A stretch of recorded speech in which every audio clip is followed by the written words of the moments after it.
शरीर केवल एक साधन है आत्मा के उच्चतम स्तर को छूने का। खजुराहो के कलाकारों ने इस सत्य को अपने अद्वितीय शिल्प में पिरोया था, जहां प्रेम और शारीरिक संबंध एक गहरी आध्यात्मिक यात्रा का प्रारंभ बनते हैं। अब जरा सोच कर देखिए, मध्य भारत का एक अद्भुत स्थान जहां प्राचीनता और कला का संगम दिखाई देता है। आसमान में फैलता हुआ नीला रंग और उसकी पृष्ठभूमि में खजुराहो के मंदिरों की भव्य आकृतियां। वाह, इससे अधिक अद्भुत दृश्य भला कोई हो सकता है? यह कोई साधारण स्थान नहीं, बल्कि ऐसा स्थान है जिसने सदियों से कला, संस्कृति और मानवता की गहराइयों को अपने में समेटा हुआ है। यहां के हर पत्थर, हर मूर्ति में एक कहानी छिपी है, जीवन, प्रेम और उस अनंत संबंध की जो शरीर और आत्मा के बीच होता है। खजुराहो के मंदिर अपनी भव्य वास्तुकला और ललित कला के लिए दुनिया भर में मशहूर हैं, लेकिन जो इन्हें सबसे अलग बनाता है वो है इन मंदिरों की दीवारों पर उकेरी गई कामुक कलाकृतियां। वो मूर्तियां जो प्रेम, कामुकता और शरीर की सुंदरता को दर्शाती हैं। इन मूर्तियों को देखकर पहली नजर में यह प्रतीत होता है कि ये केवल शारीरिक आनंद के चित्रण हैं, लेकिन जैसे जैसे आप इनकी गहराइयों में उतरते हैं, आप पाते हैं कि ये केवल शारीरिक निकटता ही नहीं, बल्कि आत्मा की स्वतंत्रता और मानवीय संबंधों की जटिलताओं की अभिव्यक्ति है। इस शो में हम आपको खजुराहो के मंदिरों की इसी अद्वितीय कला की गहराइयों में ले चलेंगे। ये केवल कामुकता की मूर्तियां नहीं हैं, बल्कि ये कला हमें एक पुरानी सभ्यता के दर्शन कराती है, जहां शरीर, मन और आत्मा को अलग अलग नहीं, बल्कि एक माना जाता था।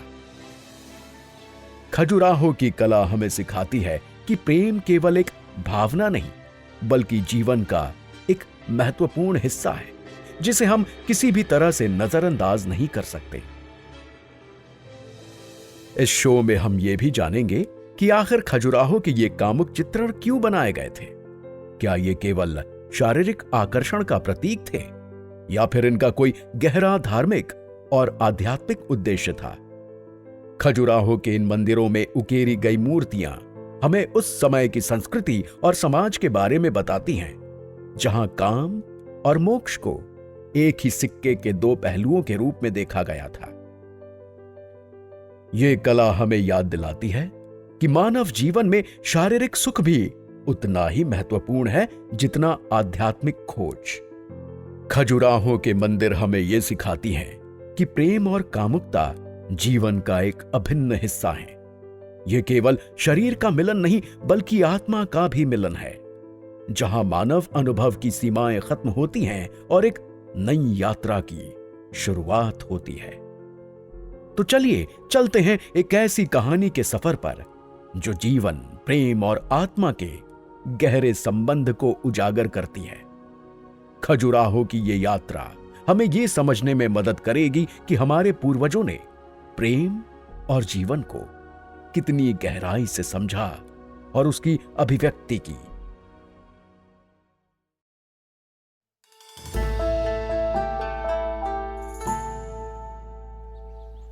Wow, are they real? Khajuraho temples को देखकर मेरा फर्स्ट रिएक्शन ये था। यहाँ की इरोटिक आर्ट के बारे में कौन नहीं जानता। ताजमहल के बाद ये इंडिया का मोस्ट विजिटेड मॉन्यूमेंट है। यहाँ की इरोटिक कार्विंग्स के अराउंड जो एक मिस्टीरियस इनिग्मा है ना, वही लोगों को यहाँ खींच लाता है। इनके बारे में सुनकर मेरी बहुत इच्छा थी वहां जाने की, और फिर जैसे ही मौका मिला मैं और मेरी गर्लफ्रेंड पहुंच गए इन्हें देखने। मेरे सरप्राइजिंग रिएक्शन पर राधिका बोली, रियली यार, मैंने कभी भी नहीं सोचा था कि हमें कुछ ऐसा देखने को मिलेगा। ये देखने में इतने रियल लग रहे हैं कि इनके नॉन रियल और जस्ट स्कल्पचर्स होने पर मन में डाउट आ रहा है। तभी राधिका को एक गाइड दिखाई दिया। उसने इशारे से उसे बुलाकर इन टेम्पल्स के बारे में बताने को कहा। देखिए, खजुराहो के इन मंदिरों का निर्माण 950वीं ईस्वी से 1050 ईस्वी के मध्य हुआ। चंदेल राजा चंद्रवर्मन इसके संस्थापक थे। ये मंदिर भारतीय कला और संस्कृति का उत्तम उदाहरण है। हर वर्ष दुनिया के कोने कोने से सैकड़ों विदेशी सैलानी इन्हें देखने आते हैं। गाइड का रटा रटाया पाठ सुनते सुनते केशव को उबासी आने लगी। उसने अपनी गर्लफ्रेंड राधिका से कहा, यार क्या बता रहा है ये, हमें वापस जाकर इन मंदिरों पर होने वाली किसी निबंध प्रतियोगिता में थोड़ी हिस्सा लेना है। Don't be so harsh Keshav, वो यही है और उसे सब सुनाई भी दे रहा है। So what? अरे मुझे नहीं जानना कि इसे किसने बनाया, इसे बनाने में कितना टाइम लगा, एटसेट्रा एटसेट्रा एटसेट्रा। भाई मुझे तो जानने में इंटरेस्ट है कि यही कि इन मंदिरों में इरोटिक स्कल्पचर बनाने के पीछे क्या रीजंस थे। एग्जैक्टली जैसे ही मुझे ये रियलाइज हुआ कि मेरी बातों को पूरा किसी तीसरे इंसान ने किया है, तो मैंने तुरंत पीछे मुड़कर देखा। 35 से 40 की उम्र का एक आदमी मुझे देखकर मुस्कुरा रहा था। मैंने उनसे पूछा, आप कौन? Traveller, historian, researcher, scholar, tourist, कुछ भी समझ लो। जनरली लोग मुझे प्रशांत के नाम से जानते हैं। मुस्कुराते हुए राधिका ने उनसे हाथ मिलाने के लिए अपना हाथ आगे बढ़ाया और कहा, nice to meet you professor Prashant. मैं राधिका और ये मेरा बॉयफ्रेंड केशव है। आपने कैसे जाना कि केशव यही जानना चाहता है? क्योंकि यहाँ आने वाले हर किसी के मन में यही सवाल उठता है। भले ही वो यहाँ इस सवाल के साथ ना आए, मगर आने के बाद वो इसके अलावा कुछ और जानना ही नहीं चाहता। तो फिर बताइए, इन मंदिरों के बाहर इस तरह के इरोटिक स्कल्पचर्स बनाने का पर्पस क्या था? They look more alive and sensual than any porn. इससे पहले प्रशांत मेरी बात का जवाब देते, उससे पहले ही वहां जोर शोर से नारों की आवाज आने लगी। कुछ लोग भगवा गमछा ओढ़े, माथे पर बड़ा टीका लगाए, गुस्से में जोर जोर से नारे लगा रहे थे। ASI हाय हाय, हिंदू मंदिरों में नंगापन बंद करो, विश्व गुरु भारत की छवि मत खराब करो। उनके हाथों में तरह तरह के पोस्टर थे, जिनमें से एक पर लिखा था, बैन कामसूत्र सेल इन खजुराहो। मैं रुककर उनका प्रदर्शन देखने लगा। प्रशांत उन्हें देखकर मुस्कुरा रहे थे। मैंने उनसे पूछा, आप मुस्कुरा क्यों रहे हैं? कुछ नहीं, जिस मंदिर की हर दीवार पर सेक्स की अलग अलग पोजीशंस बताई गई हों, उस मंदिर के परिसर में कामसूत्र की बिक्री से जिनको दिक्कत हो, उन पर तो मुस्कुराया ही जा सकता है ना। खैर चलो, इनके चक्कर में अपनी बात अधूरी रह जाएगी। तो मैं ये बता रहा था कि इन इरोटिक स्कल्पचर्स को पॉर्न कहना कहां तक सही है।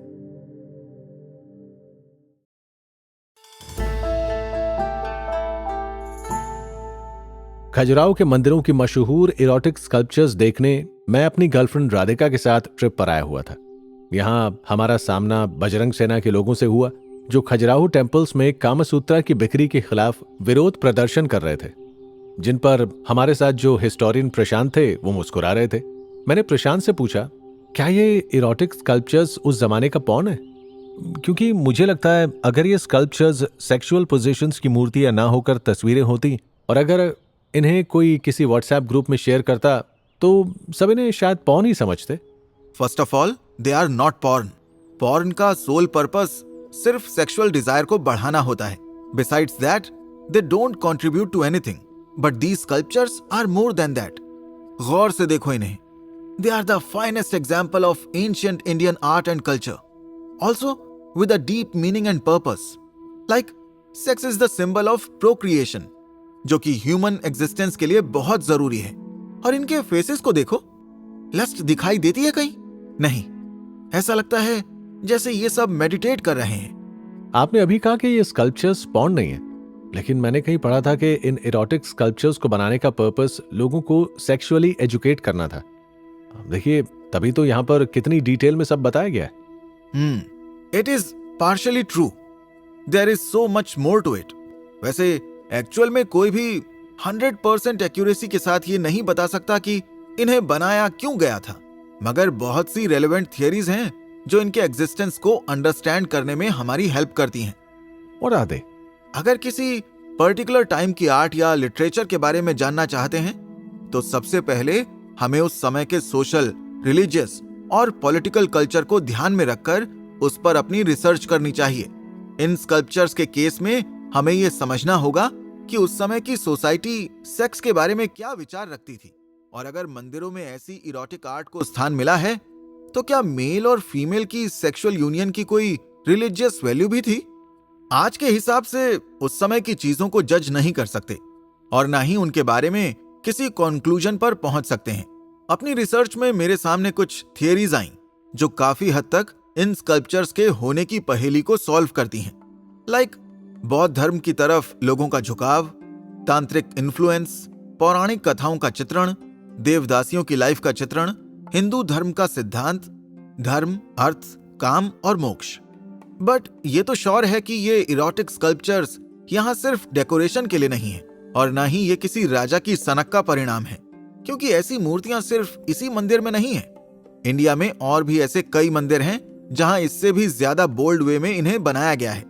कोणार्क का सूर्य मंदिर इसका सबसे बड़ा एग्जाम्पल है।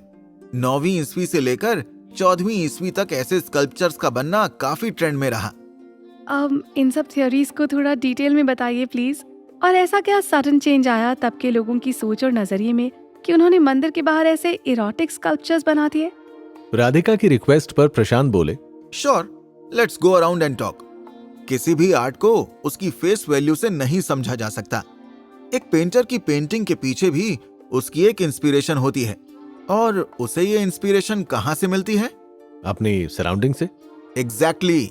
जिस माहौल में वो रहता है, जिस देश का वो है, जिस रिलीजन को वो फॉलो करता है, जैसा भी उसका लाइफस्टाइल है, ये सब फैक्टर्स उसके थॉट्स, लाइकिंग, प्रेफरेंस और डिसीजन मेकिंग में एक बड़ा रोल प्ले करते हैं, और फिर ये सब उसकी आर्ट में रिफ्लेक्ट भी होता है। उसी तरह इन टेम्पल्स में ये सब इरोटिक स्कल्पचर्स भी यूं ही आउट ऑफ द कॉन्टेक्स्ट जाकर नहीं बना दिए गए। इन पर भी उस एरा के सोशल, पॉलिटिकल, फिलोसॉफिकल और रिलीजियस कल्चर का इन्फ्लुएंस है। प्रशांत जी मुझे और राधिका को खजुराहो टेम्पल्स के परिसर में घूमते घूमते उन कामुक मूर्तियों के बारे में बता रहे थे। फिर मैंने उनसे राधिका का किया हुआ ही क्वेश्चन पूछा, ऐसा क्या चेंज आया था उस टाइम के अराउंड के उनके परसेप्शन में इतना बड़ा ब्रेक थ्रू हो गया? नहीं, उनके नजरिए में इतना बड़ा चेंज अचानक से नहीं आया। शायद तुम्हें ये सुनकर अजीब लगेगा, मगर sex was not a taboo in that time. Those people were more open and vocal on this subject. आज के मॉडर्न टाइम में भी हम सेक्स पर बात करते हुए हेजिटेट होते हैं, मगर तब ऐसा नहीं था। उनमें इस बात की एक्सेप्टेंस थी कि sex is a important part of our life, उसी की वजह से हम सब हैं। तो उसके बारे में ओपनली बात करना मॉरली और एथिकली रॉन्ग कैसे हो सकता है? उन लोगों का ड्रेसिंग स्टाइल भी आदिवासियों की तरह था। What I am trying to say is, उनमें न्यूडिटी को लेकर भी एक्सेप्टेंस थी। रिलीजियस रिचुअल्स भी विमेन की प्रेजेंस के बिना पूरे नहीं होते थे। विमेन को वो लोग ब्यूटी, फर्टिलिटी, फ्रूटफुलनेस और क्रिएशन से जोड़कर देखते थे। एक तरह से उन्हें गुड लक चार्म माना जाता था, इसलिए घर और मंदिरों के दरवाजों को उनकी मूर्तियों से सजाया जाता था। इसी तरह वो सेक्स को भी एक डिवाइन एक्टिविटी की तरह देखते थे। सेक्सुअल एक्टिविटी में इन्वॉल्व कपल को इंडियन एंशिएंट टेक्स्ट में मैथुन कपल कहा गया है। तांत्रिज्म के कॉन्टेक्स्ट में भी देखें तो मैथुन कपल पुरुष और प्रकृति का मिलन है। पुरुष शिव हैं और प्रकृति शक्ति। शिव और शक्ति के संगम से डिवाइन एनर्जी प्रोड्यूस होती है, जो गुड लक और प्रॉस्पेरिटी लेकर आती है। कई रिचुअल्स तो मैथुन कपल के सामने ही पूरे किए जाते थे, because according to them sex life generate करता है। ये उनके लिए एक मैजिक जैसा था। उनका मानना था कि ये मैजिक प्राकृतिक शक्ति को रिजुविनेट करता है, और ऐसा होने से उनकी जमीन उपजाऊ होती है, उनका पशुधन भी बढ़ता है, ह्यूमन रेस भी मल्टीप्लाई होती है, और ये मैजिक उन्हें हर तरह की बुरी नजर, मिसफॉर्चून से भी दूर रखता है। नॉट टू फॉरगेट, वात्स्यायन की कामसूत्र भी आज से लगभग 2000 साल पहले लिखी गई थी। कुछ लोग ये भी कहते हैं कि कामसूत्र में बताए गए सेक्स योगिक पोजेस को ही इन इरोटिक स्कल्पचर्स में ढाला गया है। हाँ, तो मैं ये कहना चाह रहा हूं कि अचानक से उस टाइम के लोगों की सोच और नजरिए में चेंज नहीं आया था। टाइम के साथ वो लोग और इवॉल्व हुए, खुद को एक स्टेप और आगे लेकर गए। उनके लिए इन इरोटिक स्कल्पचर्स का मीनिंग लाइफ के सेलिब्रेशन को डिपिक्ट करना भी हो सकता है, या फिर ये उनके लिए दरवाजे पर लगाए गए नींबू मिर्ची उस टोटके के समान थे जो किसी की बुरी नजर और हर तरह की नेगेटिविटी से बचने के लिए लगाया जाता है। एंड वन मोर थिंग, जरूरी नहीं कि जिस रीजन की वजह से इन स्कल्पचर्स को खजुराहो में बनाया गया, उन्हीं रीजन से कोणार्क में भी बनाया होगा। सब जगह के अपने मिथ्स, बिलीफ्स, फोकलोर्स और ट्रेडिशंस हैं। लाइक साउथ इंडिया में माना जाता है कि लाइटनिंग और थंडर से बचने के लिए मंदिरों की दीवारों पर इरोटिक पोज में विमेन स्कल्पचर्स बनाए जाते थे, ताकि उन्हें देखकर इंद्र भगवान खुश हो जाएं। और अपना कहर उन पर ना बरसाएं। कई जगह रेन रिचुअल के टाइम पर प्रेग्नेंट वुमेन की बलि भी दी जाती थी, क्योंकि उनके लिए एक प्रेग्नेंट वुमेन से ज्यादा प्रीशियस ऑफरिंग कोई और थी ही नहीं। ये सब मैं तुम्हें सिर्फ इसलिए बता रहा हूं ताकि तुम उन लोगों का माइंडसेट समझो। लेकिन यह भी सच है कि इनका डेवलपमेंट 10th सेंचुरी से लेकर 14th सेंचुरी के बीच पीक पर था और ये एक दूसरे के इन्फ्लुएंस में आकर ही जगह जगह बनाए गए।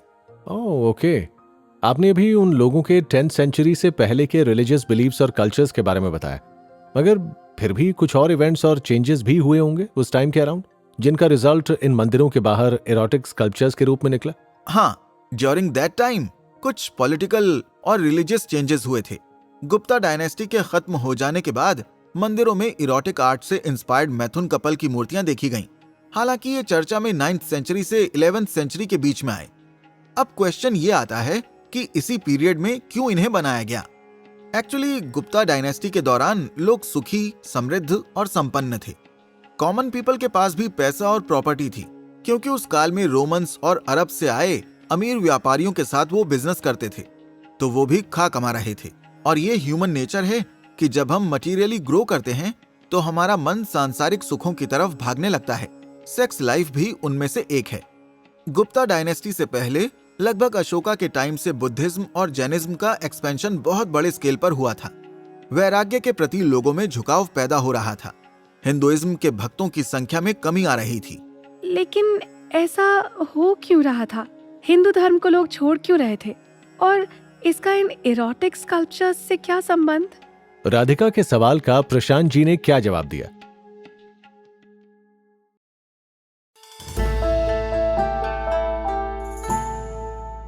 राधिका ने प्रशांत जी से एक सवाल पूछा था, क्यों लोगों ने हिंदू धर्म को छोड़कर बौद्ध और जैन धर्म को अपनाना शुरू कर दिया था? इरोटिक टेम्पल से ये थ्योरी किस तरह रिलेटेड है?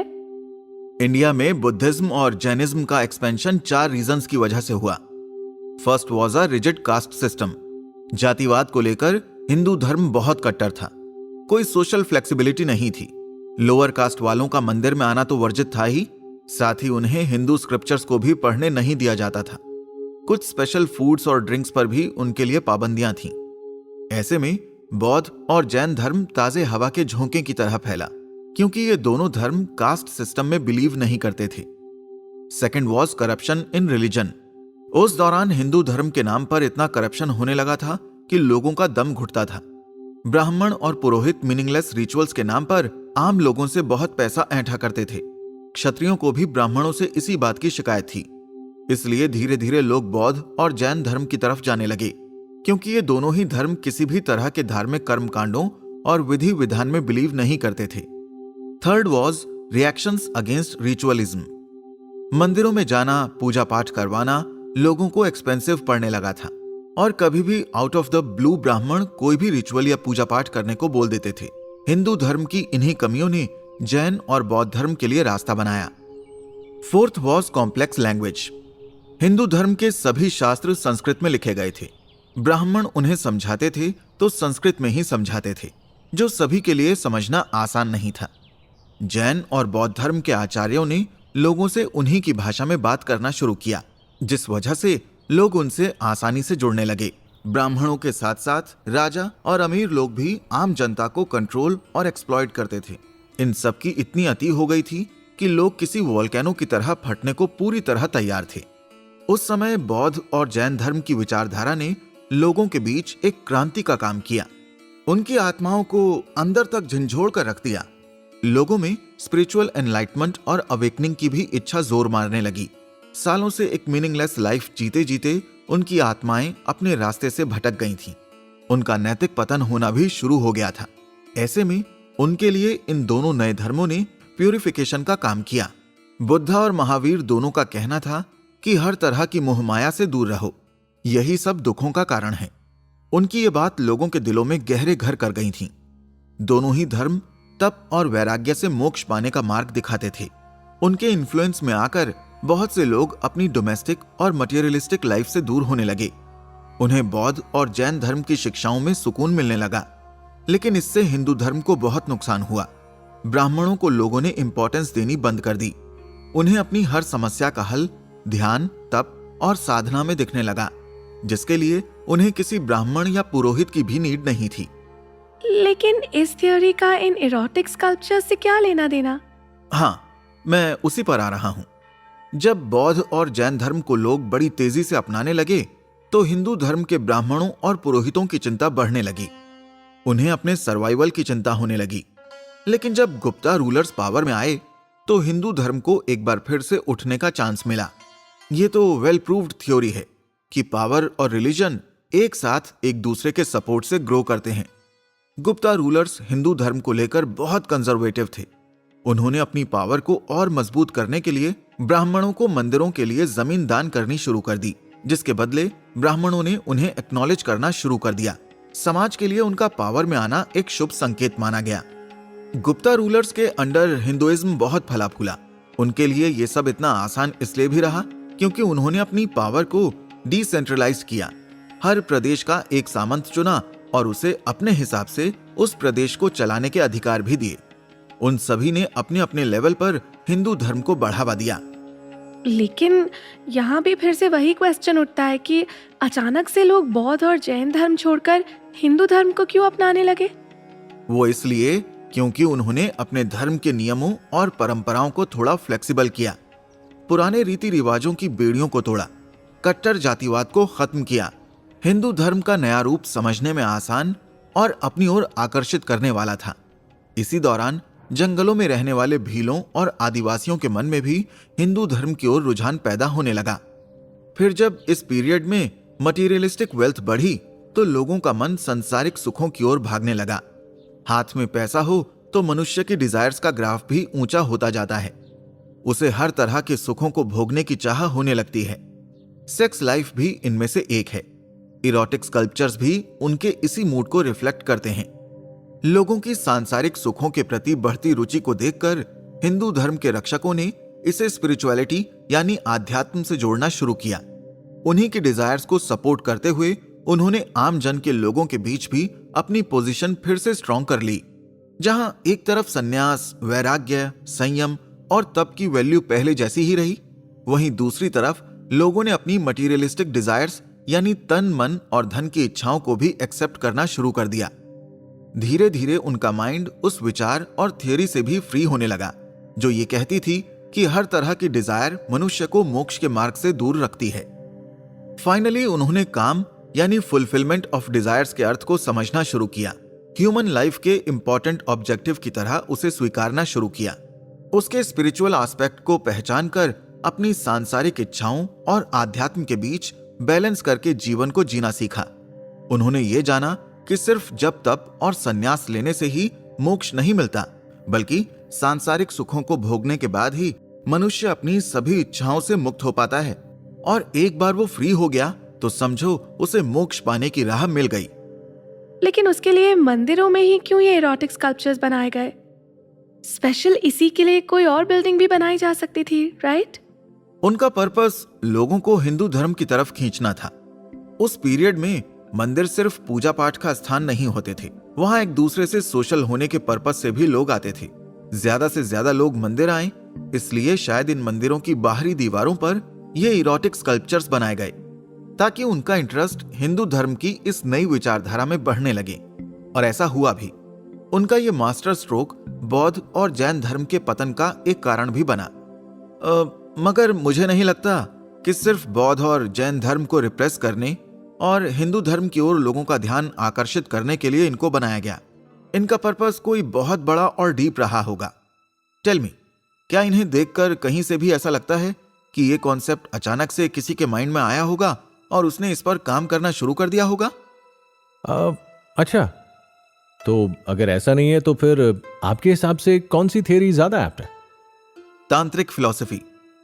और क्या है ये तांत्रिक philosophy?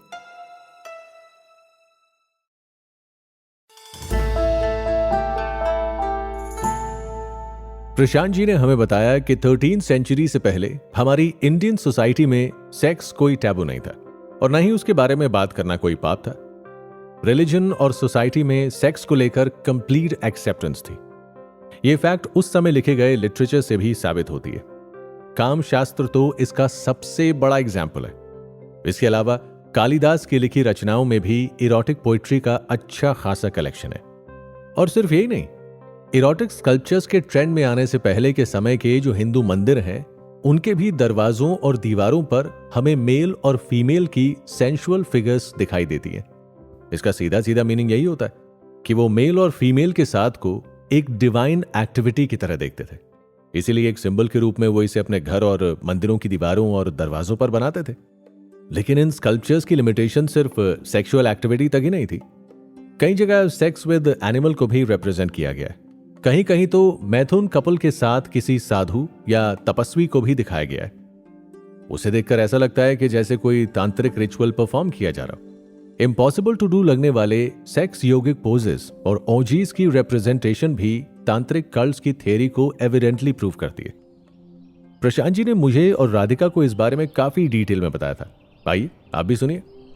तांत्रिज्म is a very complex system of beliefs and practices.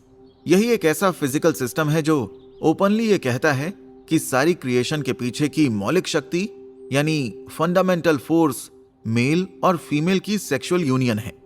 Actually 10th century से पहले मंदिरों की दीवारों पर मैथुन कपल की मूर्तियां नहीं होती थीं। हालांकि सेंसुअल पोजेज में विमेन की मूर्तियां होती थीं। मेन और विमेन एक दूसरे को टीज करते हुए भी दिखते थे, मगर सेक्सुअल इंटरकोर्स की पोजीशन में उन्हें नहीं बनाया जाता था। तो एक थियरी ये भी है कि जब लोगों का झुकाव सांसारिक सुखों की तरफ बढ़ने लगा तो तांत्रिज्म को भी एक्सेप्टेंस मिलने लगी। उसी का रिजल्ट हमें इरोटिक स्कल्पचर्स के रूप में इन मंदिरों की दीवारों पर देखने को मिलता है। शायद उन्हें राजाओं और अमीरों से ग्रांट में लैंड और मनी भी मिलती हो। ज्यादा से ज्यादा लोग उनकी इस फिलॉसफी में बिलीव करें, शायद इसलिए ही उन्होंने इसे इन मूर्तियों के रूप में मंदिरों की दीवारों पर बनवाया हो। अब उस समय सोशल मीडिया तो था नहीं जो रील्स के थ्रू वो लोगों तक अपनी बात पहुंचा देते और लोग इन इरोटिक स्कल्पचर्स की तरफ अट्रैक्ट भी हुए, क्योंकि एक तरह से ये उनकी ही आंतरिक इच्छाओं का फिजिकल रूप था। इस तरह की इरोटिक आर्ट एक तरह से न्यू एज स्पिरिचुअलिटी थी, जिसमें सांसारिक सुख और इच्छाओं को पाप नहीं माना जाता था, बल्कि लोगों को यह विश्वास दिलाया जाता था कि इनको सीढ़ी बनाकर भी वो लिबरेट हो सकते हैं। यानी अपनी इच्छाओं से मुक्त होने के लिए इच्छाओं का त्याग करना जरूरी नहीं है। Wow, what a contradictory theory. Yeah it is, as I told you earlier, it is a very complex system. उनका यह भी मानना था कि पंचमकर के कंजम्पशन से भी मनुष्य को मोक्ष का मार्ग मिल सकता है। पंचमकर क्या है? मद्य यानी वाइन, मंसा यानी मीट, मत्स्य यानी फिश, मुद्रा यानी सूखा अनाज, मैथुन यानी सेक्सुअल यूनियन। जबकि आध्यात्म और मोक्ष के मार्ग पर चलने वालों को सबसे पहले इन्हीं सब चीजों का त्याग करना पड़ता है। ऑलमोस्ट सभी स्पिरिचुअल थियरी ये कहती हैं कि हमारी सोल का पर्पस सांसारिक इच्छाओं से मुक्त होकर मोक्ष को पाना है, मगर फिर वो इन्हीं सांसारिक इच्छाओं की माया में इतनी खो जाती है कि अपने होने का पर्पस ही भूल जाती है, और फिर उसे तब तक काउंटलेस बर्थ और डेथ के साइकिल से गुजरना पड़ता है जब तक कि वो अपने पर्पस को पूरा नहीं कर लेती। तांत्रिज्म भी यही मानता है, मगर मोक्ष पाने का उसका तरीका अलग है। As I told you earlier कि तांत्रिज्म में माना जाता है कि इस यूनिवर्स में जो भी क्रिएट या मैनिफेस्ट होता है वो शिव और शक्ति के डिवाइन यूनियन की वजह से होता है। शिव को वो यूनिवर्सल कॉन्शियसनेस और शक्ति को मटीरियल एनर्जी के रूप में कंसिडर करते हैं। इसीलिए वो दो ऑपोजिट सेक्स के यूनियन को एक डिवाइन रिचुअल की तरह देखते हैं।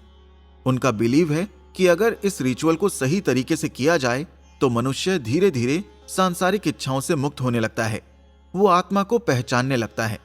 धीरे धीरे उनकी इस फिलॉसफी को नॉन डुअलिटी की तरह भी समझा जाने लगा। ओके, ये नॉन डुअलिटी क्या है? कोई भी दो ऑपोजिट टेंडेंसीज वाली चीजों के यूनियन से आप लिबरेशन की ओर बढ़ने लगते हो। इन दो ऑपोजिट टेंडेंसीज वाली चीजों में से एक आप खुद हो और दूसरी आपकी कोई भी सांसारिक इच्छा, फीलिंग या फिर कोई चीज जो आपसे डिफरेंट है। एक्चुअली उनकी फिलॉसफी को जितना मैं समझता हूं वो ये है कि संसार में जितनी भी अच्छी या बुरी चीजें हैं जो हमें इस संसार से बांधती हैं, उनसे जब तक हम गुजरते नहीं तब तक हम लिबरेट नहीं होंगे। फिर चाहे वो आपको प्लेजर दें या पेन, लिबरेट होने के लिए आपको हर तरह की डुअलिटी से फ्री होना ही होगा, और वो तभी हो सकता है जब आप उसे किसी भी फॉर्म में कंज्यूम करेंगे, नहीं तो आपको उनका आकर्षण कभी लिबरेट होने ही नहीं देगा। स्पिरिचुअल लीडर ओशो ने अपनी book from sex to super consciousness में सेक्सुअल अट्रैक्शन के ऊपर एक बहुत अच्छी बात कही है, और उन्होंने भी सेक्स के थ्रू स्पिरिचुअल एनर्जी और डिवाइन ब्लिस को पाने का मार्ग समझाया है, जो एक टाइम के बाद आपको खुद सेक्स डिजायर से ही मुक्त कर देगा। अच्छा, कुछ बताइए ना उस बारे में भी। राधिका, जो बहुत देर से चुपचाप हमारी बातें सुन रही थी, वो ओशो का नाम सुनते ही एक्साइटेड हो गई, क्योंकि रिसेंटली ही उसने उन्हें पढ़ना शुरू किया था। अपनी उस किताब में ओशो ने कहा था,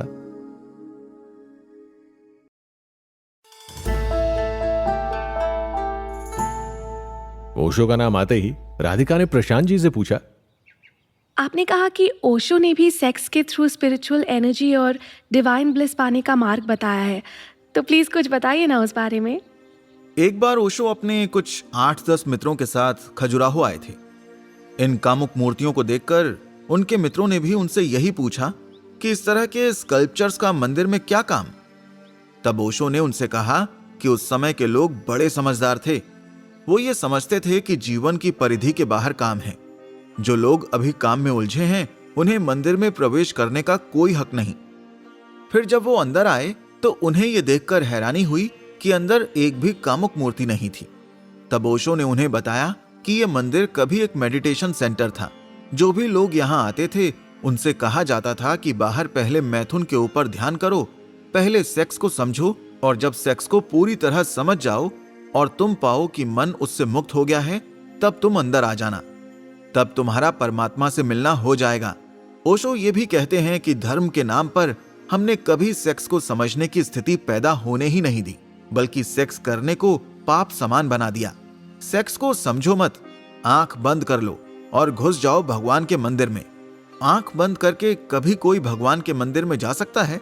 और आंख बंद करके अगर आप भगवान के मंदिर में पहुंच भी गए तो बंद आंखों से आपको भगवान दिखाई नहीं पड़ेंगे। दिखाई देगा तो सिर्फ वो जिससे आप भाग कर आए हैं। बंधे रह जाएंगे उसी के आकर्षण में, क्योंकि जिस चीज में पाबंदी होती है, आकर्षण भी उसी में होता है। बात तो उन्होंने बहुत सही कही। सो अकॉर्डिंग टू हिम, ये मंदिर एक ध्यान केंद्र था, और ये erotic sculptures kind of distractions और अट्रैक्शंस थे। हाँ, ये एक तरह का मैसेज हो सकता है कि परमात्मा तो आपके अंदर ही है, मगर आपका शरीर और आपका मन जब तक इस तरह के आकर्षण में बंधा है, तब तक आप अपने अंदर की यात्रा नहीं कर सकते। और आकर्षण से बचने का उपाय आकर्षण से दूर भागना नहीं है। ओशो भी कहते हैं कि धर्म का संबंध मनुष्य की ऊर्जा के ट्रांसफॉर्मेशन से है। धर्म का संबंध मनुष्य की शक्ति को रूपांतरित करने से है। धर्म चाहता है कि मनुष्य के व्यक्तित्व में जो छिपा है वो श्रेष्ठतम रूप से अभिव्यक्त हो जाए। धर्म चाहता है कि मनुष्य का जीवन निम्न से उच्च की एक यात्रा बने, पदार्थ से परमात्मा तक पहुंच जाए। लेकिन यह चाहत तभी पूरी हो सकती है जब हम जहां जाना चाहते हैं उस स्थान को समझना उतना उपयोगी नहीं जितना उस स्थान को समझना उपयोगी है जहां हम खड़े हैं, क्योंकि वहीं से यात्रा शुरू करनी पड़ती है। सेक्स है फैक्ट। सेक्स जो है वो तथ्य है मनुष्य के जीवन का, और परमात्मा अभी दूर है। सेक्स हमारे जीवन का तथ्य है। इस तथ्य को समझकर हम परमात्मा के सत्य तक यात्रा भी कर सकते हैं, लेकिन इसे बिना समझे 1 इंच आगे नहीं जा सकते। अगर हम जीवन की वास्तविकता को ही समझने को तैयार नहीं, तो हम कभी आगे बढ़ ही नहीं पाएंगे, क्योंकि परमात्मा का अनुभव करने के लिए जीवन के परम सत्य चाहे कितने ही नग्न हों, उन्हें जानना ही पड़ेगा, समझना ही पड़ेगा। तो पहली बात तो ये जान लेना जरूरी है कि मनुष्य का जन्म सेक्स से होता है। मनुष्य का सारा व्यक्तित्व सेक्स के अणुओं से बना हुआ है। मनुष्य का सारा प्राण सेक्स की ऊर्जा से भरा हुआ है। जीवन की ऊर्जा अर्थात काम की ऊर्जा। ये जो काम की ऊर्जा है, ये जो सेक्स एनर्जी है, ये क्या है? ये क्यों हमारे जीवन को इतने जोर से आंदोलित करती है? क्यों हमारे जीवन को इतना प्रभावित करती है? क्यों हम घूम घूम कर सेक्स के आसपास इर्द गिर्द ही चक्कर लगाते हैं और समाप्त हो जाते हैं? कौन सा आकर्षण है इसका? पहली बात तो यह है कि मनुष्य के प्राणों में सेक्स का जो आकर्षण है वो यकीनन सेक्स का आकर्षण नहीं है। मनुष्य के प्राणों में जो काम वासना है वो भी काम की वासना नहीं है। ये आकर्षण बहुत ही रिलीजियस अर्थ रखता है। मनुष्य के सामान्य जीवन में सिवाय सेक्स की अनुभूति के वो कभी भी अपने गहरे से गहरे प्राणों में नहीं उतर पाता है। दुकान करता है, धंधा करता है, यश कमाता है, पैसे कमाता है, लेकिन एक अनुभव काम का, संभोग का उसे गहरे से गहरे ले जाता है और उसकी गहराई में दो घटनाएं घटती हैं। एक, संभोग के अनुभव में उसका अहंकार विसर्जित हो जाता है, ईगोलेसनेस पैदा हो जाती है। एक क्षण के लिए अहंकार नहीं रह जाता, एक क्षण को यह याद भी नहीं रह जाता कि मैं हूं। धर्म के श्रेष्ठतम अनुभव में भी मैं बिल्कुल मिट जाता है, अहंकार बिल्कुल शून्य हो जाता है। सेक्स के अनुभव में भी क्षण भर को अहंकार मिटता है, लगता है कि हूं या नहीं। एक क्षण को विलीन हो जाता है स्वयं का भाव। और दूसरी घटना यह घटती है कि एक क्षण के लिए समय भी मिट जाता है, टाइमलेसनेस वाली फीलिंग आती है। समाधि अवस्था और मोक्ष के बाद भी समय का कोई अर्थ नहीं रह जाता, न कोई अतीत होता है और न ही कोई भविष्य।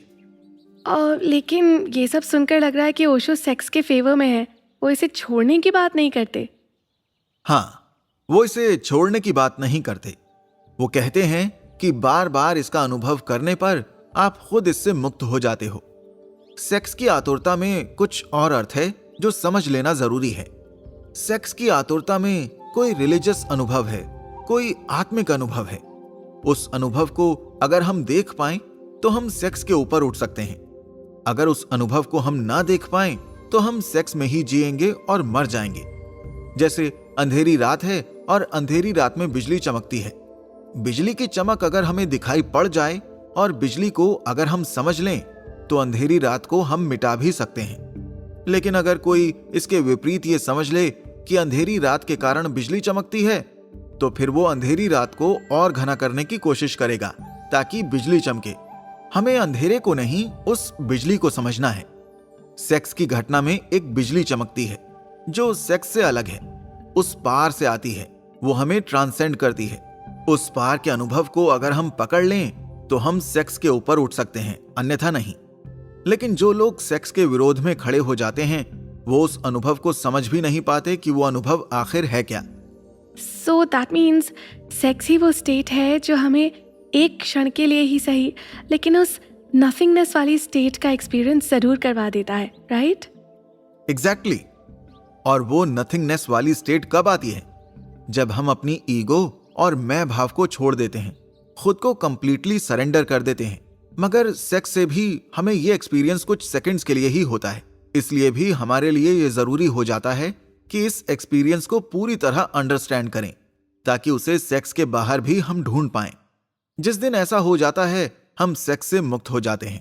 हमें ये फीलिंग दो रीजन की वजह से होती है, एक ईगोलेसनेस और दूसरा टाइमलेसनेस। और इन्हें ही पाने के लिए हम सेक्स की तरफ भागते हैं, न कि बॉडी लस्ट के लिए। जैसे ही अहंकार मिटता है हम अपनी सोल को पहचान पाते हैं, और जैसे ही समय का एहसास मिटता है हम परमात्मा को पा लेते हैं। यह भी ओशो का कहना है, मेरा नहीं।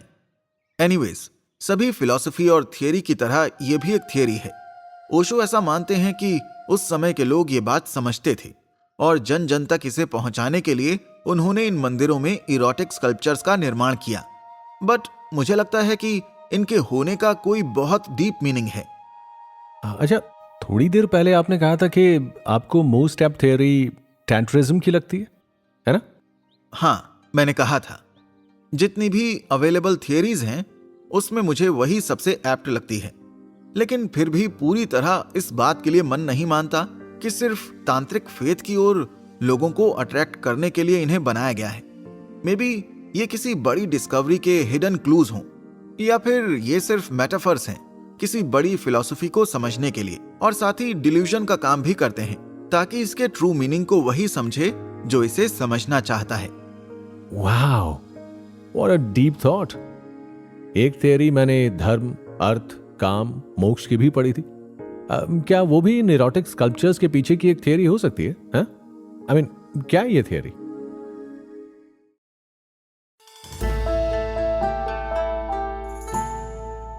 अच्छा प्रशांत जी, ये धर्म, अर्थ, काम और मोक्ष का सिद्धांत क्या है, और इन स्कल्पचर्स के साथ इनका क्या रेलेवेंस है? ये प्राचीन हिंदू धर्मशास्त्र का पुरुषार्थ सिद्धांत है। पुरुषार्थ क्या है? पुरुषार्थ ये क्या होता है? देखो, ऋषि मुनियों का कहना था कि तन, मन, ज्ञान और आत्मा के मिलन से पुरुष यानी मनुष्य बनता है। और जब वही पुरुष इन चारों चीजों को सेटिस्फाई करने के लिए काम करता है तो उसे उसका पुरुषार्थ कहते हैं। हिंदू धर्म शास्त्रों में भी मनुष्य का अंतिम और सर्वोच्च लक्ष्य मोक्ष प्राप्ति को माना है, और उसके अनुसार मनुष्य जीवन भर धर्मानुसार जितने भी काम करता है वो उसे मोक्ष की ओर ले जाते हैं। कहने का मतलब है कि हिंदू धर्म के अनुसार मनुष्य जीवन के 3 कर्तव्य हैं: धर्म, अर्थ और काम। इन तीनों का नियमबद्ध पालन करने से मनुष्य को मोक्ष मिलता है। यहाँ इरोटिक स्कल्पचर्स काम का रूप हैं। अच्छा, ये बताइए कि धर्म, अर्थ और काम की एग्जैक्ट डेफिनेशन क्या है? सिंपल वर्ड्स में धर्म समाज द्वारा स्वीकृत एक रूल बुक है जिसमें यह बताया गया है कि मनुष्य का व्यवहार और आचरण कैसा होना चाहिए, उसे क्या करना चाहिए और क्या नहीं। अर्थ का मतलब मनी से है। जीने के लिए पैसा बहुत जरूरी है, इसलिए मनुष्य का यह कर्तव्य है कि वो मेहनत करके पैसा कमाए। काम का मतलब मनुष्य के मन और इच्छाओं से है। अपनी 5 इंद्रियों को सेटिस्फाई करना भी मनुष्य का ही कर्तव्य माना जाता है। मोक्ष क्या है ये तो आप लोग जानते ही हैं। लाइफ और डेथ से बियॉन्ड एक स्टेट ऑफ नथिंगनेस। हिंदू मान्यता के अनुसार जब आप अपने इन तीनों कर्तव्यों का पालन कर लेते हैं तो आपको मोक्ष अपने आप मिल जाता है। इसीलिए कुछ लोग मानते हैं कि ये इरोटिक स्कल्पचर्स इसी पुरुषार्थ के सिद्धांत पर बेस्ड हैं। यहाँ इस बात पर जोर दिया जाता है कि अगर मनुष्य का जन्म इस संसार में हुआ है तो उसे इस संसार में अपने हर कर्तव्य को पूरा करना ही होगा। यही उसके मनुष्य जीवन का उद्देश्य है। अपने कर्म और धर्म का पालन किए बिना उसे स्वर्ग मिल ही नहीं सकता। हम इंडियंस अगर सेक्स को लेकर तब इतने ओपन माइंडेड थे तो आज इतने कंजर्वेटिव कैसे हो गए, जबकि टाइम के साथ तो हमें और मॉडर्न होना चाहिए था ना?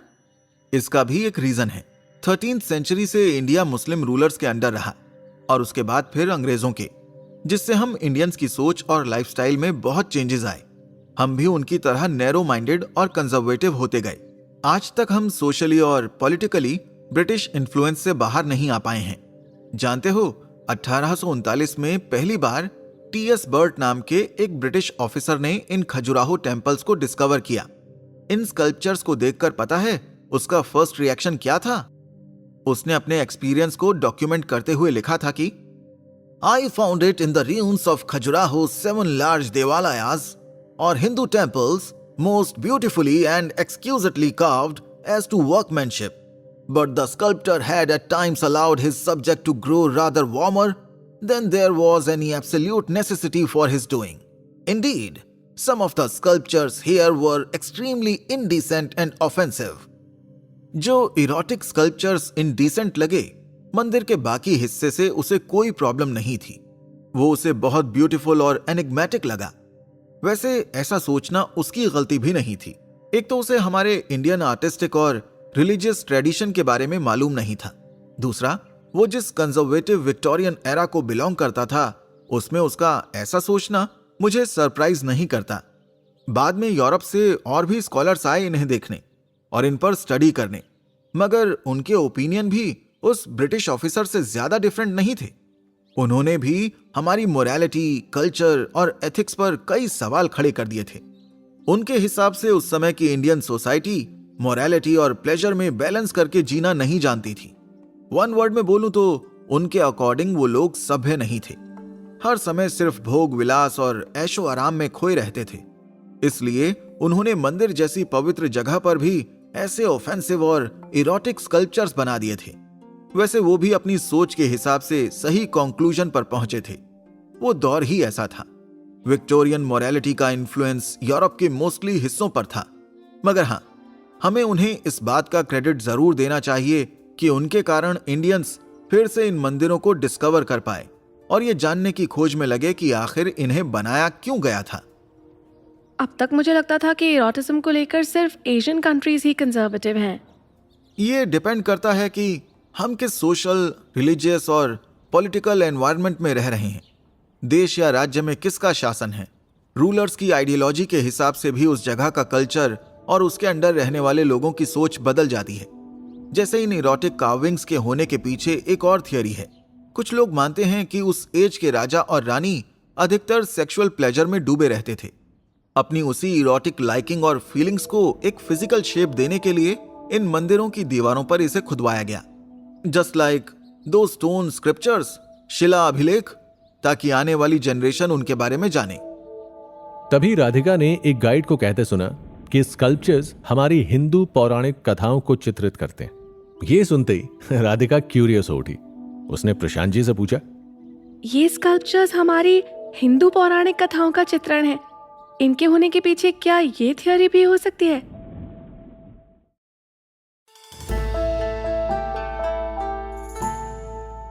क्या ये सब स्कल्पचर्स हमारी पौराणिक कथाओं को रिप्रेजेंट करते हैं? Maybe we can't rule out of this theory. एक ऑथर शोभिता पुंज ने अपनी किताब खजुराहो द फर्स्ट 1000 ईयर में ये क्लेम किया है कि खजुराहो के इरोटिक और नॉन इरोटिक स्कल्पचर्स शिव पुराण में नरेट किए गए शिव और पार्वती के मैरिज सेलिब्रेशन का चित्रण है। शोभिता तांत्रिक इन्फ्लुएंस वाली थियरी को भी पूरी तरह से रिजेक्ट करती हैं। वो जोर देकर कहती हैं कि इन दीवारों पर मैथुन कपल की मूर्तियों के थ्रू शिव और पार्वती के मैरिज कंज्यूमेशन को रिप्रेजेंट किया गया है, और जो दूसरे स्कल्पचर्स हैं वो उनके विवाह में आए गेस्ट्स हैं, लाइक देव देवियां, ऋषि मुनि, ह्यूमंस, एनिमल्स। एक और ऑथर हैं देवांगना देसाई। उनकी किताब art under feudalism in India की सेंट्रल थीम है कि medieval monument art of India पर फ्यूडल सिस्टम का बहुत ज्यादा इन्फ्लुएंस था। अच्छा प्रशांत जी, क्या आप इसे थोड़ा एक्सप्लेन कर सकते हैं? श्योर। पहले मैं आपको बताता हूं कि ये फ्यूडल सिस्टम क्या होता है। इसको हिंदी में सामंतवाद कहते हैं। पहले के राजा अपने राज्य के अलग अलग क्षेत्रों के लिए अलग अलग अधिकारी अपॉइंट कर देते थे। उन्हें सामंत कहा जाता था। सपोज एक सामंत के क्षेत्र में कोई बहुत बड़ा मंदिर या कोई भी मॉन्यूमेंट बनता है तो उस पर उस सामंत की पसंद का इन्फ्लुएंस होगा ही। वो अपने क्षेत्र को वैसे ही डेवलप करेगा जैसा वो चाहता है। अगर वो तांत्रिक फिलॉसफी में बिलीव करता है तो उसके बनाए मंदिरों में भी उसका प्रभाव दिखेगा। देवांगना कोणार्क के सन टेम्पल का एग्जाम्पल देते हुए कहती हैं कि वहां के इरोटिक स्कल्पचर्स में तांत्रिक फेथ की झलक साफ दिखाई देती है। वहां के स्कल्पचर्स खजुराहो से भी ज्यादा बोल्ड इरोटिक थीम पर बेस्ड हैं। लेकिन शोभिता देवांगना की इस थियरी को पूरी तरह से इग्नोर कर देती हैं। वो इस बिलीफ का भी विरोध करती हैं कि ये इरोटिक स्कल्पचर्स उस समय के रूलर्स की लाइफ का विजुअल रिप्रेजेंटेशन भी हो सकता है, क्योंकि उस समय उनकी लाइफ के दो ही डोमिनेंट फैक्टर थे, एक वॉर और दूसरा सेक्स। तो जाहिर सी बात है उनकी बनाई किसी भी इमारत में इन दोनों चीजों का प्रभाव तो दिखेगा ही। अकॉर्डिंग टू शोभिता, हमारी इंडियन फिलॉसफी हमेशा तप, संयम और वैराग्य को ही मोक्ष का मार्ग मानती थी। इच्छाओं के दमन की बात करती थी, न कि उनके सेलिब्रेशन की। ऐसे में किसी पब्लिक डोमेन में इस तरह की सेंसुअल आर्ट को रिप्रेजेंट करना कुछ समझ नहीं आता। इसलिए शोभिता अपनी थियरी को एक डिवाइन मीनिंग के साथ लोगों के सामने रखती हैं। वो मानती हैं कि खजुराहो की ये मूर्तियां गॉड ऑफ वॉर, वैंग्विशर ऑफ कामा, भगवान शिव की भक्ति में बनाए गए हैं। इन इरोटिक आर्ट के द्वारा इच्छाओं का नहीं बल्कि इच्छाओं के दमन का उत्सव दिखाया गया है। ओह, यू मीन हर मनुष्य की इच्छाएं होती हैं, लेकिन जब वो इन इच्छाओं का दमन कर देता है तो उसे मोक्ष मिलता है। इसीलिए इन्हें मंदिर की बाहरी दीवारों पर बनाया गया है। एग्जैक्टली। अपनी इस थियरी को और कन्विंसिंग प्रूव करने के लिए वो शिव पार्वती के विवाह की छोटी छोटी डिटेल्स को खजुराहो की इन इरोटिक कार्विंग्स में ढूंढकर दिखाती हैं, जो बिल्कुल एक जैसी हैं। मगर शोभिता का ये क्लेम सिर्फ खजुराहो पर फिट बैठता है। इंडिया के बाकी के टेम्पल्स का क्या? वहां तो ऐसा कोई मैच दिखाई नहीं देता। क्यों इन कार्विंग्स में ह्यूमंस नहीं हो सकते? इस बात का भी कोई जवाब शोभिता के पास नहीं है। कम ऑन यार, अब जो भी हो, सबके अलग अलग ओपिनियन सच जानने में हमारी हेल्प तो करते ही है ना। बिल्कुल करते हैं। इनफैक्ट खजुराहो के बारे में एक लोक कथा भी प्रचलित है। कहते हैं जो फर्स्ट चंदेल राजा चंद्रवर्मन थे, जिन्होंने इन मंदिरों की नींव रखी थी, वो अपनी माँ के एक्स्ट्रा मैरिटल अफेयर से जन्मी संतान थे। माना जाता है अपनी माँ के उसी पाप से मुक्ति पाने के लिए उन्होंने इन मंदिरों का निर्माण करवाना शुरू किया था, जो जाकर 150 वर्ष बाद पूरा हुआ। लेकिन चंदेलों के बारे में जो डॉक्यूमेंट्स हमें मिलते हैं उनमें इस स्टोरी का कहीं भी जिक्र नहीं मिलता। एक और थियरी है इस जगह से रिलेटेड। कहा जाता है वो समय इंडियन हिस्ट्री का वो फेज था जब बड़ी संख्या में लोग अपना घर परिवार त्याग कर सन्यासी बन जाते थे। उन्हें फैमिली लाइफ की तरफ अट्रैक्ट करने के लिए इन इरोटिक स्कल्पचर्स को बनवाया गया। अगर ये सच है तो बुद्धिज्म और जैनिज्म के बढ़ते इन्फ्लुएंस की बात सही साबित होती है। लेकिन साउथ और गुजरात में जो मंदिर हैं, वहां इन इरोटिक स्कल्पचर्स के होने का पर्पस प्योरली समाज को हर तरह के दुखों से दूर रखना था, बुरी नजर के साए से उसे बचाना था। स्पेशली साउथ के टेम्पल्स का रीजंस तो यही माना जाता है कि वो इंद्रदेव के कहर से खुद को बचाना चाहते थे, इसलिए उन्होंने ऐसी इरोटिक आर्ट को बढ़ावा दिया।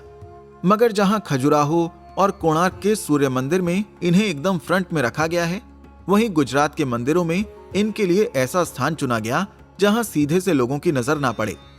इससे ये बात भी प्रूव होती है कि उस समय के लोगों का विश्वास इस बात को लेकर पक्का था कि इनका होना उन्हें सब बलाओं से दूर रखता था। मगर साथ ही उन्होंने तप, वैराग्य और संन्यास वाली इंडियन स्पिरिचुअल फिलॉसफी को भी पूरी तरह से नहीं छोड़ा था। और सेक्सुअल कपल गुड लक लेकर आते हैं, ये तांत्रिक फिलॉसफी है। यानी कि तंत्रिज्म ही सबसे सॉलिड फिलॉसफी है जो इन इरोटिक कार्विंग्स के एग्जिस्टेंस को सबसे ज्यादा जस्टिफाई करती है ना? हाँ। अच्छा, आपने शुरुआत में देवदासी का जिक्र भी किया था, जरा उसके बारे में कुछ बताइए ना। माना जाता है कि खजुराहो के मंदिर में कभी देवदासियां रहा करती थीं। साउथ में भी इनकी परंपरा बहुत पुरानी है। जैसे नाम से पता चलता है कि ये देवों और भगवानों की सेवा के लिए मंदिरों में ही रहती हैं। बहुत कम उम्र की लड़कियां जो प्यूबर्टी के फेज में भी नहीं पहुंची होती, उन्हें मंदिरों में लाकर भगवान से उनकी शादी करवा दी जाती है। वो मंदिर की देखरेख के साथ साथ मंदिर के पुरोहितों की भी सेवा करती हैं, उनके कार्यों में हाथ बटाती हैं। गीत, संगीत और नृत्य में उनको स्पेशली ट्रेंड किया जाता है। धार्मिक उद्देश्य से होने वाली पब्लिक सेरेमनीज में वो लोगों के लिए भी परफॉर्म करती हैं। जैसे मैंने पहले बताया था, वुमेन को फर्टिलिटी रीजन की वजह से गुड लक चार्म माना जाता था, जो हर तरह की बुरी नजर का विनाश करती है और साथ ही सुख और समृद्धि भी लाती है। इसीलिए गॉड को खुश करने के लिए इन्हें मंदिरों में लाकर आजीवन भगवान की सेवा में लगा दिया जाता था। एक तरह से गॉड को डोमेस्टिक लाइफ ऑफर करके उनसे अपने लिए प्रोटेक्शन का सौदा किया जाता था। मगर धीरे धीरे इनका एक्सप्लॉयटेशन होने लगा। पंडित, पुरोहित, राजा और उनके करीबी सेक्स वर्कर की तरह इनका यूज करने लगे। हालांकि गवर्नमेंट ने देवदासी प्रथा पर रोक लगा दी है, मगर फिर भी कई जगह चोरी छिपे ये प्रथा लोग निभा ही रहे हैं। तो एक नैरेटिव ये भी है कि इन इरोटिक कार्विंग्स में उन्हीं की डे टू डे लाइफ को दर्शाया गया हो। शायद ये मंदिर पर्टिकुलरली उन्हीं के लिए बनाए गए हों, क्योंकि मैथुन कपल के साथ साथ यहाँ विमेन को श्रृंगार करते, बाल बनाते, फूल तोड़ते और पूजा करते हुए भी दिखाया गया है। देवदासी प्रथा को समाज में मान्यता मिली हुई थी, तो शायद इन कामुक मूर्तियों को लेकर कोई विरोध भी नहीं हुआ होगा। मगर यह भी सिर्फ एक थियरी है। I am saying it again, in sculptures का कोई बहुत ही डीप मीनिंग है जो अब तक हमारी आंखों से ओझल है। अच्छा, आप ये बात इतने दावे से कैसे कह सकते हैं? क्या तुम्हें पता है इस मंदिर का नाम खजुराहो क्यों पड़ा? नहीं, मगर उसका इनसे क्या लेना देना? कोई डायरेक्ट कनेक्शन नहीं है, मगर इनडायरेक्ट है।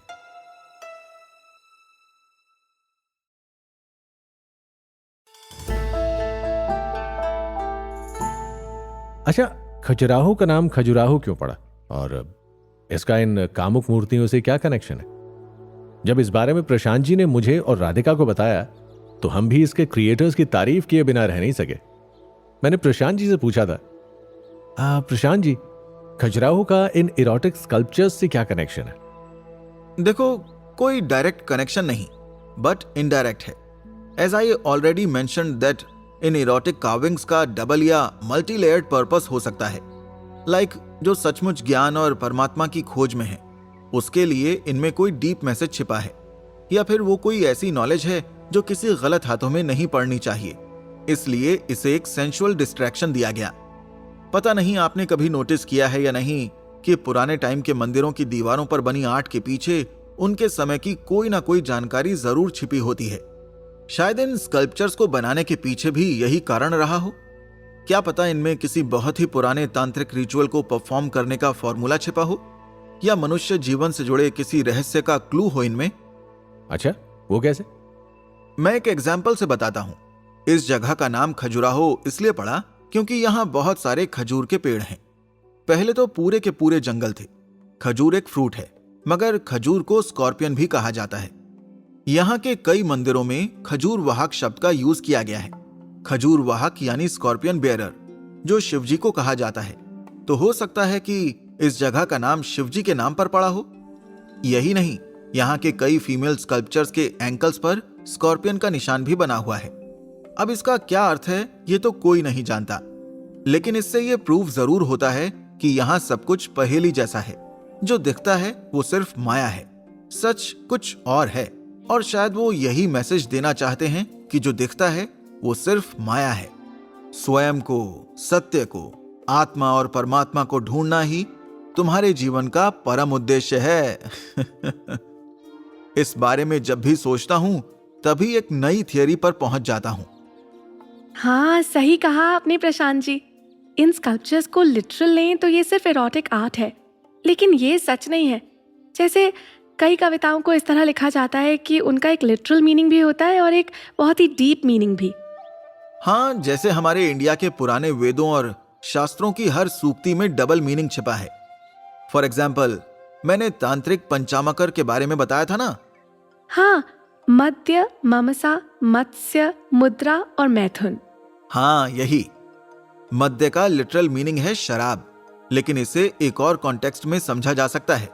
मध्य को अमृत के रूप में समझें तो ये वो दिव्य अमृत है जो हमारे मस्तिष्क की ग्रंथियों से हमारी जीभ की नोक पर टपकता है, और उसे खोजरी नाम की मुद्रा की हेल्प से हम कंज्यूम कर सकते हैं। ऐसे ही बाकी चारों का भी अपने लिटरल मीनिंग के अलावा एक और अर्थ है।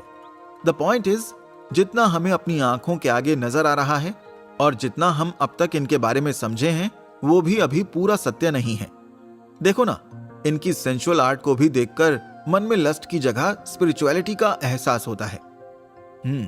मानना पड़ेगा उन शिल्पकारों को जिन्होंने इस बात का पूरा ध्यान रखा कि ये अपने होने का पर्पस ना लूज करें। इन मंदिरों को देखते देखते और प्रशांत जी से बातें करते करते शाम हो गई। प्रशांत जी से विदा लेकर हम भी अपने शहर लौट आए, लेकिन इन इरोटिक स्कल्पचर्स के बारे में इतना सब जानकर भी मन नहीं भरा था। इनफैक्ट कोणार्क के सूर्य मंदिर को देखने की ललक और बढ़ गई।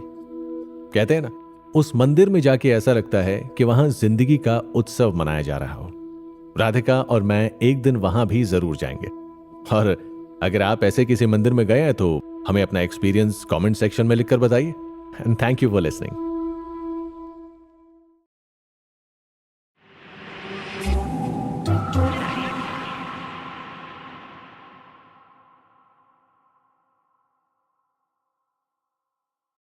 यौन दासियां, एशिया का सेक्स बाजार। लेखिका लुइस ब्राउन। अनुवाद कल्पना